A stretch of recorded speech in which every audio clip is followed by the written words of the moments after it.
The first protocol is DHCP, which stands for Dynamic Host Configuration Protocol. Imagine checking into a hotel without being assigned a room number. Nobody would know where to deliver your luggage, your food, or even your room key. That's exactly the problem your computer has when it first connects to a network. DHCP solves this by automatically assigning your device an IP address, a unique address that identifies it on that network. Without DHCP, you'd have to manually configure an IP address every single time you joined a new Wi-Fi network. DHCP typically communicates using UDP ports 67 and 68. Great, your computer finally has an address. There's just one problem. An address alone doesn't tell your computer who it should send data to. That's where the next protocol comes in.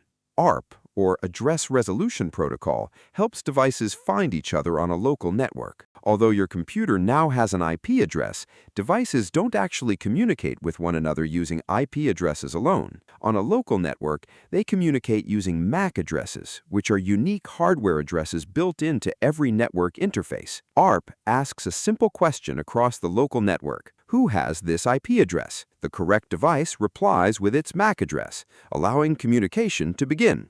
Unlike many other protocols, ARP doesn't use ports because it operates directly on the local network instead of through TCP or UDP. The weakness is that ARP simply trusts whoever replies first.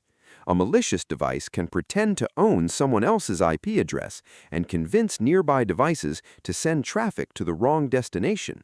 This technique is known as ARP spoofing, and it's one reason local networks still need additional security. Your computer has absolutely no idea what Google.com means. To you, it's a website.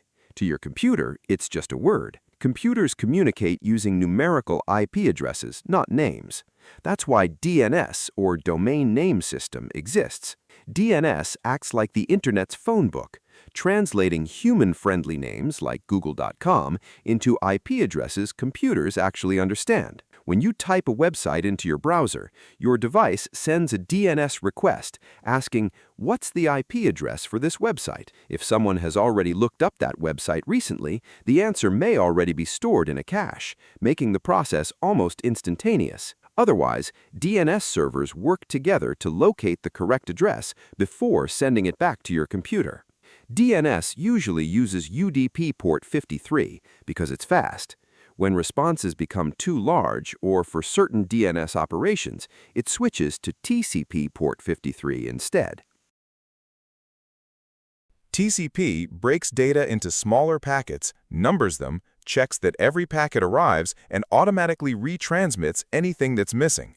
Before any data is exchanged, TCP also performs something called the three-way handshake, where both devices confirm they're ready to communicate. Most Internet services, including websites, file downloads, and email, use TCP because accuracy is more important than raw speed. TCP doesn't have one specific port of its own. Instead, it provides the port numbers that applications use to keep different conversations separate. The trade-off is speed. All those acknowledgments and retransmissions introduce a little delay. TCP is incredibly reliable. Sometimes it's a little too reliable. Imagine waiting for every single word in a phone call to be acknowledged before speaking again. The conversation would feel painfully slow. That's why another transport protocol exists. Meet UDP, or User Datagram Protocol. Unlike TCP, UDP doesn't establish a connection, doesn't check whether packets arrive, and doesn't retransmit anything that's lost. It simply sends the data and moves on. Think about watching a live football match online. If one frame disappears, you probably won't even notice. But if the video paused every few seconds waiting for missing data to be resent, the experience would be far worse. That's why online gaming, voice calls, video conferencing, and live streaming often rely on UDP. A tiny amount of lost data is usually less noticeable than extra delay. Like TCP, UDP provides ports for applications rather than using one specific port itself. Because UDP doesn't verify delivery or establish a connection, it has also been abused in attacks such as UDP amplification, where attackers exploit publicly accessible servers to generate enormous amounts of traffic. Now our data can finally travel across the network, but transporting data isn't the same as understanding it. Your browser still needs a language for asking a web server for a web page. That's where HTTP, or Hypertext Transfer Protocol, comes in. If TCP is responsible for delivering the message, HTTP defines what that message actually says. Imagine walking into a restaurant. TCP makes sure you can communicate reliably with the waiter. HTTP is the conversation itself. You ask for a meal, the waiter delivers it. In exactly the same way, your browser requests a web page and the server responds with the files needed to display it. HTTP typically runs over TCP port 80. The problem is that traditional HTTP sends everything in plain text, making it unsuitable for transferring sensitive information over today's internet. Anyone able to intercept the traffic could potentially read the information being exchanged. That wasn't considered a major problem when the internet was much smaller, but it became a serious security concern as online banking, shopping, and personal accounts became common. HTTP solved one problem. It made websites possible. It also created another. Everything traveling across the network was visible to anyone listening. The internet needed a fix.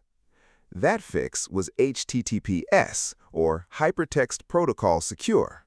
Despite its name, HTTPS isn't an entirely different protocol. It's simply HTTP protected by TLS encryption, allowing your browser and the website to communicate securely. Imagine sending a letter inside a locked box instead of a transparent envelope.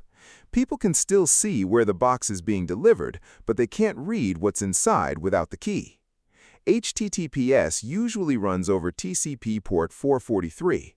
Before your browser sends passwords, payment details, or other sensitive information, it verifies the website's digital certificate and establishes an encrypted connection. But websites aren't the only things computers exchange. Sometimes they need to move entire files from one machine to another. That's exactly what FTP, or File Transfer Protocol, was designed for. Instead of requesting web pages, FTP specializes in moving files between computers. FTP traditionally uses TCP ports 20 and 21 to manage these transfers. The downside is that classic FTP sends usernames, passwords, and files in plain text, making it unsuitable for transferring sensitive information over today's internet. That's why secure alternatives like SHTTP and FTPS have largely replaced it, encrypting the connection while still allowing files to be transferred safely. Imagine controlling a computer on the other side of the world as though it were sitting right in front of you. That's exactly what SSH was built to do. SSH allows you to securely log into and control another computer from almost anywhere. System administrators use it every day to manage cloud servers, configure network equipment, and maintain websites without ever touching the physical machine. SSH typically runs over TCP port 22. Unlike the older Telnet protocol, which transmitted everything in plain text, SSH encrypts the entire session, protecting passwords, commands, and data from anyone trying to intercept the connection. One of the Internet's oldest and most important services remains: email. That's where SMTP, or Simple Mail Transfer Protocol, comes in. SMTP's job is to send emails from one mail server to another until they eventually reach the recipient's email provider. SMTP typically uses TCP port 25 for communication between mail servers, while modern email applications commonly use TCP port 587 when sending email securely. One important thing to remember is that SMTP only sends email. Once the message reaches your email provider, another protocol is responsible for letting you read it. That's the job of IMAP, or Internet Message Access Protocol. Instead of downloading your emails permanently onto one device, IMAP keeps them stored on the mail server while synchronizing them across all of your devices. IMAP typically uses TCP port 143 or TCP port 993 when the connection is encrypted. This is why deleting an email on your phone usually makes it disappear from your laptop just a few seconds later. Together, SMTP and IMAP quietly handle billions of emails every single day, making global communication feel almost instant. Every website you visited today probably crossed dozens of different internet providers before it reached you. None of those providers own the entire internet, yet somehow your request still finds exactly the right destination. That's because of BGP, or Border Gateway Protocol. Imagine every internet provider is its own country with its own road system.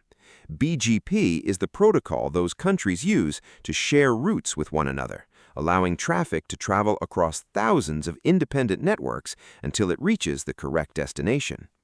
These massive networks are known as autonomous systems, and together they form the Internet itself. BGP typically communicates over TCP port 179. But throughout this video, there's something we deliberately didn't explain. We mentioned port 80 for HTTP, port 443 for HTTPS, and so on. You've heard those numbers over and over, but we never answered the obvious question. Why do those numbers even exist? Because if HTTP, HTTPS, SSH, SMTP, and dozens of other protocols are all communicating with your computer at the same time, how does your computer know which application each conversation belongs to? That's the job of network ports.